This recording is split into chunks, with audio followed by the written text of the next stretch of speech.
Hi there, everybody. It's Michele Denman. Hello. I wanted to share with you today just some perspective of something that I've really been praying about and, researching for actually a long time, but something I've really been praying about. And just what's going on with Johnny Depp. It's really brought a lot of things to light. This is such a complex thing that's happening. It's so deep. It actually is so much more than just, a famous celebrity.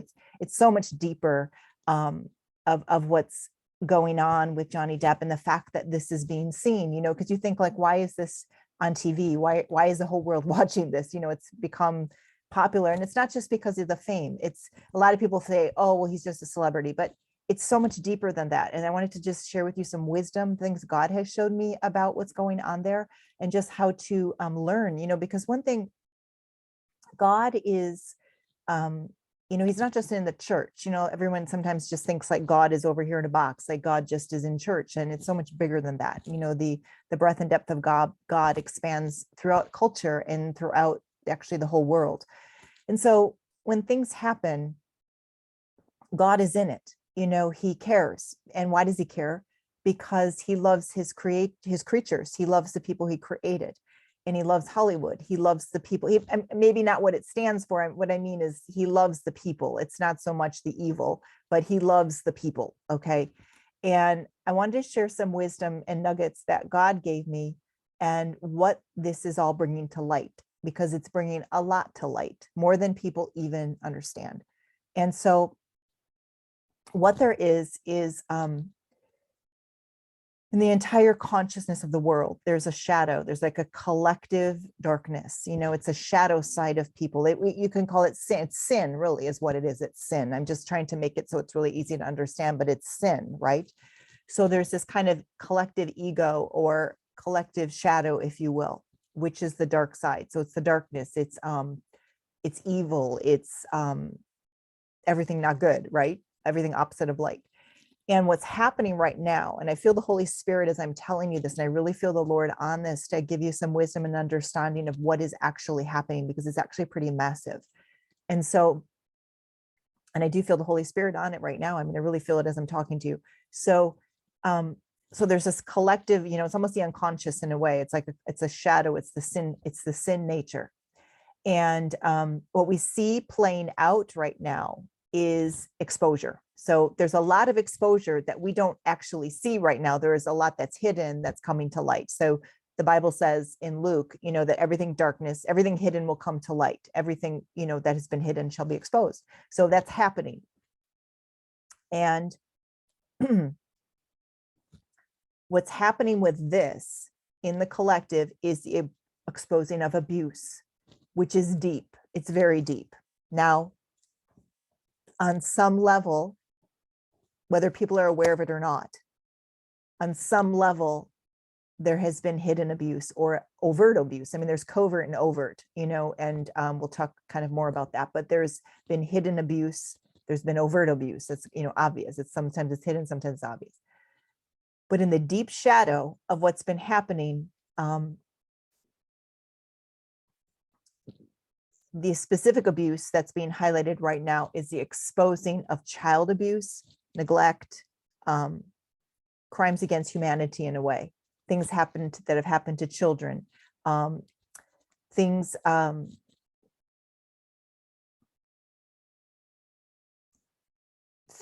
are very, very deep, and specifically childhood, but it connects to narcissism and now. So it's kind of like, I'm trying to give you it's so big that I'm trying to put it into, to help you understand it.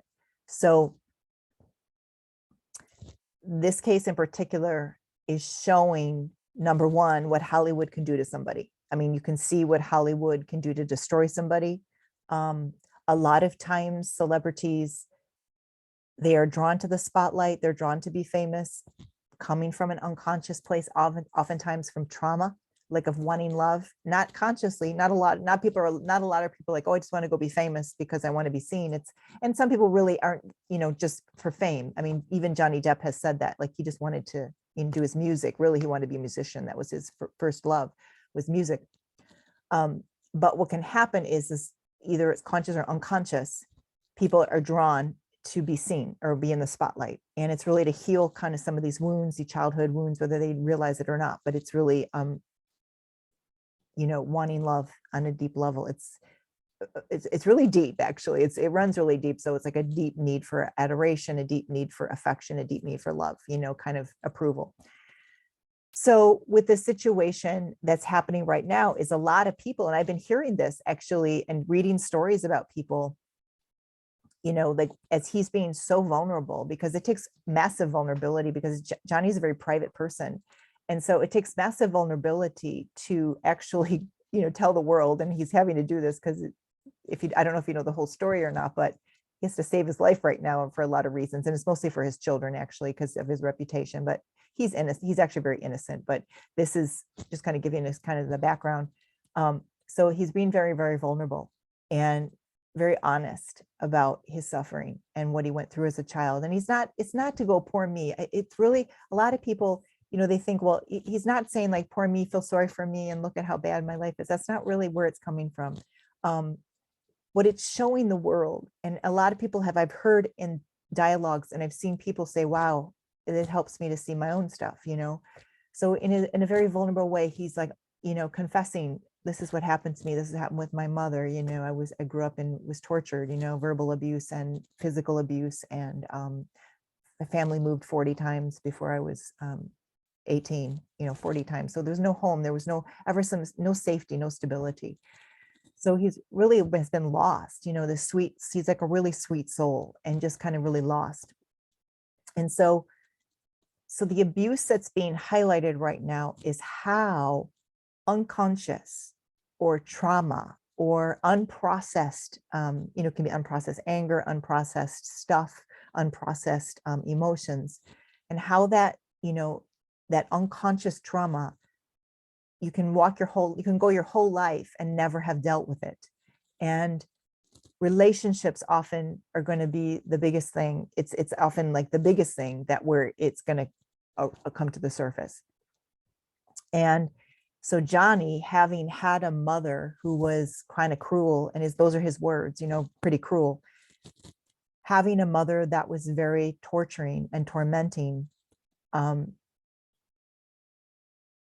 and that being familiar to him, he then became drawn to women. And not all, it seems like he had other relationships that were better, but he became drawn to abuse. And it's interesting for such a time as this, because I do believe it's God, for such a time as this, when the book of Esther, when it talks about, deliverance, because it really is about deliverance and Esther, and delivering the people.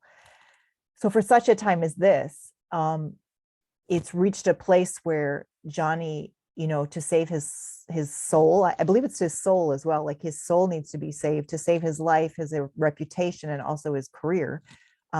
He now has to process, and he ended up with a very severely abused, tormented woman herself. She's completely tormented. One of the things that we need to understand, when we see, because when you're dealing with someone with narcissism or that severe of a distortion, then this is a severe situation. But when you're dealing with somebody, especially with narcissism, there's a spirit behind it, Jezebel. And it's a real thing. It's real, guys. It's real. This is real stuff. And so dealing with that Jezebel spirit, it's so complicated and so deep what can happen in these situations. But when someone is that messed up and narcissistic or whatever, these people are not happy. They're not free, first of all, and they're not happy, and they're not happy souls. This is not like a happy person. You can see, obviously, she's tormented. So what the Bible talks about in Revelation 2:2, it says like, do not tolerate Jezebel. Jesus is warning the church, saying, you've tolerated that woman Jezebel, right? And it's not always a woman, but you've tolerated that woman Jezebel. It's in the scripture. So there's a spiritual aspect. But to help us understand is we have to realize for the person, we don't want to like judge, it's not easy, it's hard not to, because you feel so sorry for the person being afflicted, but the person's not free. And we don't want any tolerance for the spirit, but we also have to be really careful, like, because again, this is a complicated case. It's a very complicated situation, but we're dealing with it. The demonic realm, and many deliverance ministers have been highlighting. I've seen other pastors I know that have actually been talking about this case as well. And like pastors are saying, like, look, this is Jezebel. This is what's going on there. And I've seen other people say it as well. So it's very obvious to see if and if you, especially deliverance ministers, I think they understand it more than anything, because they're helping people with their wounded child, their wounded inner child, or their wounded self or whatever. And then, as a deliverance minister, they see these things very clearly. The Bible talks about Jesus cast out demons, heal the sick, cast out demons. That was one of Jesus's commands to the disciples. So, Jesus is what Jesus went about, healing all that were oppressed of the devil. We see that in the book of Acts as well. All that were oppressed. So what's happening here on it's very deep. It's so deep. It's so deep that I don't even know how to even put it. This is such a deep thing happening. Is what's happening in the collective. So it's bringing up, it's number one, it's to heal in the process, it's going to heal the children. It's going to help children because it's generational. So this is why Johnny's doing this for his children. It has to do with generational abuse. And number two, a lot of people are going like, wow, that is my life, or, oh, I didn't even realize, or, that's my mom, or, things. So it's deep for people that are watching it, that people that really understand it. There's a real kind of aha, if you will. And I had a revelation this morning when I woke up, which I thought was really interesting. And it kind of hit me like a ton of bricks, but I woke up this morning and I thought, instead of saying what's wrong with somebody, like judging them, like what's wrong with them, like are they crazy, what a nutcase, you're hearing that as well from a lot of people are saying this about Amber. But rather than saying what's wrong with them, how about saying what happened to them? Because obviously this person, something happened. And I was this came to my mind this morning, and I thought of a book that Oprah wrote with someone who's kind of like a scientist type person, but really a good one actually. But I thought about this because Oprah had written a book on this subject, and it hit me like a ton of bricks, because it was really kind of like, what happened to you, and what can trauma do to somebody, and what can abuse, like, if you look at why is it so pervasive in Hollywood, like what is it about Hollywood that these people, like, I'm hearing a lot of people say, like, do you know like any healthy people? I mean, I have friends that are actors there, and I have one friend, a very, very close friend in particular, and he's an actor. And, again, there's something about Hollywood, and there's a reason for that as well, why people are so messed up there. I mean, there are some good people there, but why, like the addiction and abuse and all that kind of stuff that's going on. And then relationships. I mean, my gosh, people are married for a year and off. I mean, it's just a nightmare. So what Johnny is doing, whether he realizes it or not, because I don't even know if he knows he's doing it, because he's trying to save himself, which is fine. That's his journey. He deserves to do that. He has a right to do that. But what Johnny is doing, whether he realizes or not, is exposing. So he is actually going to be shining a spotlight. So a spotlight is going to be put on abuse. A spotlight is going to be put on Hollywood. A spotlight is going to be put on actors. A spotlight is going to be put on that generational abuse. A spotlight is going to be put on why does this happen to people in Hollywood? A spotlight is going to be put on why people are drawn to Hollywood. A spotlight is going to be put on why are people with trauma, and there's a lot, but why are people that are very kind of, you could use the word narcissism, but it's trauma as well. But why are people drawn to the spotlight to be famous? What is that? And it isn't just for fame. I don't want to just say everybody wants to be famous, because Johnny didn't. I mean, that wasn't really his thing. He just, for his life is very complicated, because there's a lot unconscious, the unconscious there. And so what's happening right now, because it is so massive, and the thing is again, it's not because he's famous, but he's known. So gosh, he's known. If we're going to say his name, most people know who he is. I mean, and worldwide, this is somebody who's known. He's probably one of the biggest actors up there with Tom Cruise and, George Clooney. He's probably one of those top, known in terms of success and movies, and, in terms of fame, he's probably one of the top ones. So So therefore, you could say his name, and a lot of people have heard of him.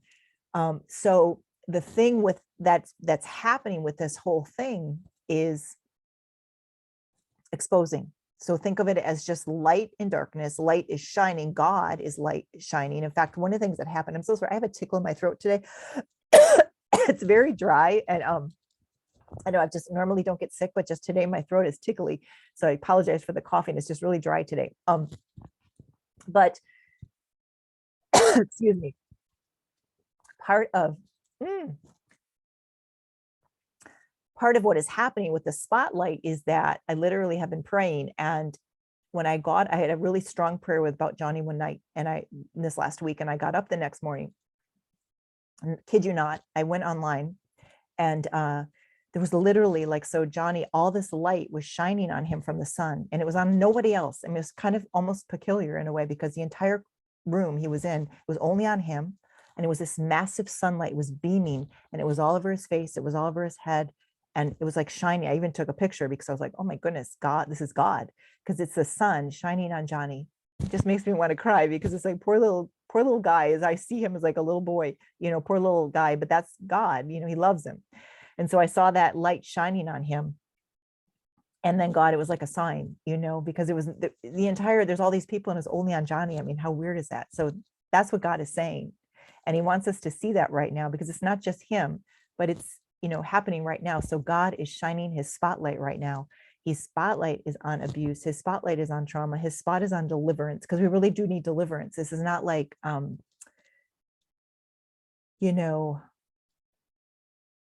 it's not just like talk therapy is going to work. I mean, there's a deliverance, there's an exodus happening right now. And it's so deep that people don't even, if they don't know about the spirit realm, then they won't really understand.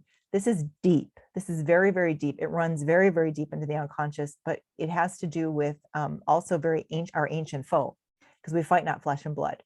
We go back to the garden and we see how that initial deception happened, and so we are fighting something that is really ancient, aeons of time. And the inheritance of the saints is the promise of God, which is, full life, life and life more abundantly. So the inheritance would be that we would inherit those good things God died for. He died on the cross for us to have life and life more abundantly. He died on the cross that we would have the Garden of Eden, that we would have the promised land, that we would have freedom, that we would have goodness, that we would have abundance, all of those things. So what's happening is that as God is exposing, and the light is stronger, of course, God is stronger than all of this. We're going through a very big deliverance, and connected to it is the deliverance in Hollywood. Because why Hollywood? Why is there so much focus on Hollywood? Because what literally forms minds, what shapes society in a lot of ways, and children, and what conforms, what is giving us a narrative, what is, it literally media, these are stories, these are, whether we're aware of it or not, we may not realize, how much media and Hollywood and this influence that it has. It's massive. It's massive. I mean, it has such a huge influence that most people, their lives are completely, some people are obsessed with, Hollywood. Some people are obsessed with the movie stars. Some people are obsessed with, anything to do with media. So it's because it has influence. So God has to raise up salt and light workers, the Christ in you, the hope of glory, people that are of God, and people that have the character of Christ, and people that are here to bring a difference and to be salt and light in the earth. When Jesus said, don't lose your saltiness, be salt and light, which is to show that light, shine like a city set on a hill, shine for Jesus. So this is an influence. And so what's happened is that the balance has been it's not been fair, really. It's been completely unfair. If you look at a balance scale, it's been way off.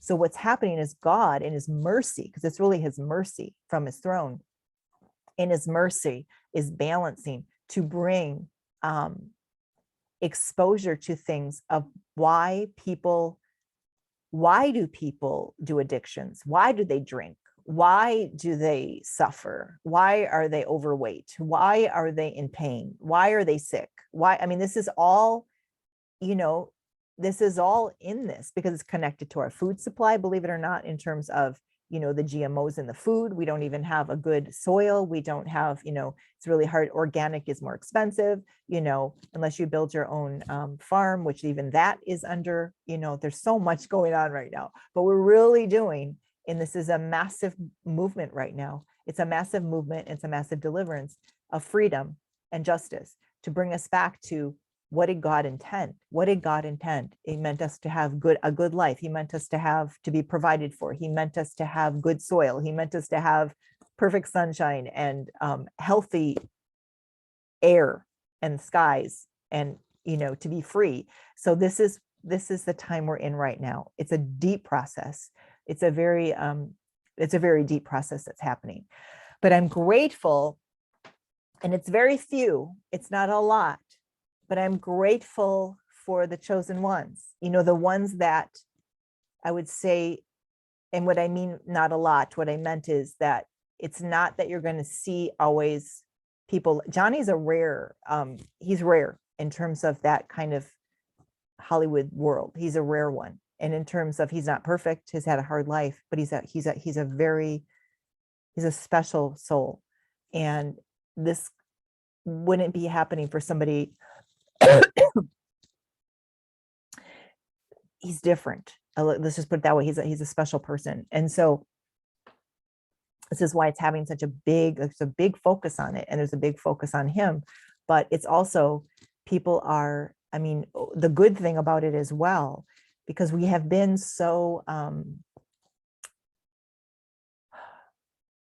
there's been, what it's doing is, I just saw this right now as well, because there's just been such a lack of compassion in the world, lack of love, lack of compassion. And one of the things I've seen in the balance of this, because the tipping, kind of like almost like a tipping point or a tipping scale, is the amount of love and care, more in the direction of Johnny, of course, but that's a big deal.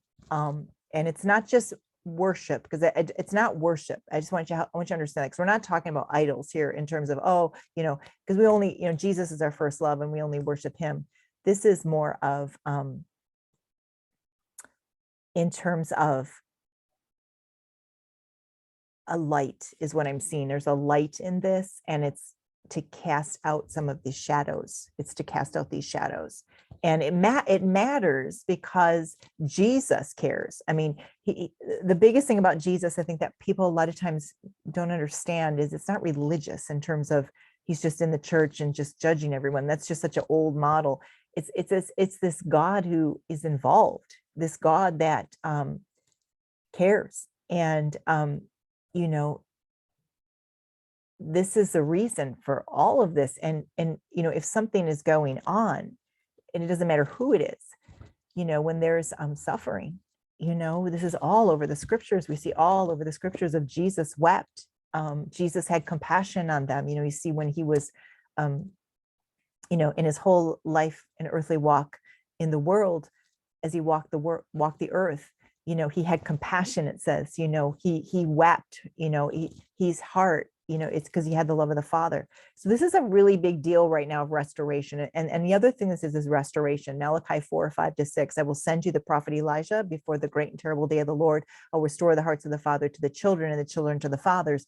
So there's a restoration happening in that spirit, restoring families, restoring where there's been things not right, things just, it's a bottom line, a restoration and it's a restoration of what's been lost. That's what I'm hearing to say right now. What was taken, what was stolen, what was lost. Because whenever we see something and we say that just isn't right, this is only God in his sovereignty, only God. It can only be the hand of God. I mean, he's the one that makes every wrong right. The Bible says he makes every wrong right. And so that's what's happening right now in that situation. I just wanted to kind of share with you kind of bigger picture of what's happening. It's pretty deep. And it it's really highlighting, and then it's helping to expose as well that spirit, whether people realize it or not, because they're not saying, I mean, they are talking a lot about personality disorders in this, because this woman is been diagnosed actually. But we can see how entitlement and that kind of abuse occurs, and when somebody is unhealed and they become, I mean, it's, they're very, very entitled and very narcissistic and very abusive. And it's everywhere. It's in the church, it's in businesses, it's in schools, it's in it's everywhere. And that's why so many people are drawn to heal, because this has become like an epidemic in a way. It's maybe it wasn't 10 years ago as much as it is now, but it's you see people in much more selfishness, much more narcissism, much more entitlement, much more look at me kind of thing. And we see less compassion, we see less love, we see less service, we see less brotherly love, we see less caring, for the widows and the orphans, which is what the Bible asks us to do. As what true religion is, caring for the orphans and the widows. We see less and less giving, we see less and less just really unity. That's really probably the biggest things we see very little unity. And there's a whole reason for all of these things, but there's hope though. This is not to be in doom, but there's hope. And this is why this time right now, many are called, few are chosen. God is raising up people right now in the spirit of Elijah. He's raising up prophets in the spirit of Elijah, because this battle is in the unseen. And this is happening right now. It's very deep. It's very complex. It's very deep, but he is raising people, and to be the light, raising people to be a voice, raising people in all different ways. So it's good. It's good news. You want to focus on that good news, and that there's hope. There is hope in the storm. There's hope in everything that's happening. And, the biggest thing is in all of this, it's really God's glory at the end of the day. So the ultimate is that God gets the glory. God would get the glory in all of these situations, that somebody would come out with a testimony, perhaps, of the goodness of God. Somebody would come out with a testimony of maybe Jesus saved them through certain things. Because ultimately God gets the glory in all of it. We're in a process, but it's ultimately God's glory that will shine in all of this, and he gets the glory in the end. But I just wanted to share a little bit with you with that behind the scenes, because there's a lot that's going on that's behind the scenes, and just to help you understand the healing, because it's really like a healing revival, if you will. It's like revival is healing. And that healing revival, when we look back at a lot of the revivalists like Amy Semple McPherson or Catherine Kuhlman, or these different evangelists, or different, if we look at a lot of those lives that these people have passed on, but there was a healing. So this is really happening. It's really happening. It's not just physical bodies, which is a very important thing too, physical, but it's healing revival that's occurring. So that's kind of to give you a nutshell what revival is.